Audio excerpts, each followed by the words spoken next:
Simple ingredients வச்சு ஈஸியாக ஒரு சாலட் பண்ணலாமா?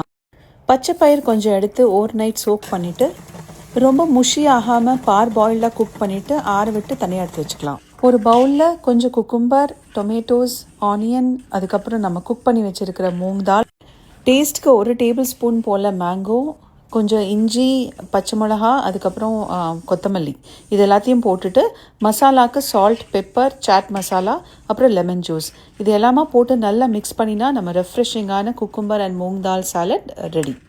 சம்மருக்கு செம்ம ரெஃப்ரெஷிங் அண்ட் ஃபில்லிங்காக இருக்கும் இந்த சாலட். இது சைட் டிஷ்ஷாக இப்படியே சர்வ் பண்ணலாம். இல்லைனா குக் பண்ணி வச்சுருக்கிற கீன்வாவோ இல்லைனா எனி மில்லட்ஸ் இது கூட ஆட் பண்ணினாக்கா it will become a veggie bowl. அதையும் கண்டிப்பாக ட்ரை பண்ணி பாருங்கள். இன்றைக்கி லஞ்சுக்கு குக்கும்பர் அண்ட் மூங் தால் போட்ட சாலட், ரைஸ், அது கூட தொட்டுக்கிறதுக்கு காராமணியும் உருளைக்கிழங்கும் போட்ட கூட்டு, அப்புறம் பனானா சிப்ஸ்.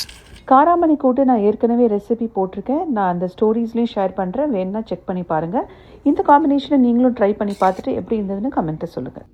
தேங்க்ஸ் ஃபார் வாட்சிங் அண்ட் ஹாப்பி ஈட்டிங்.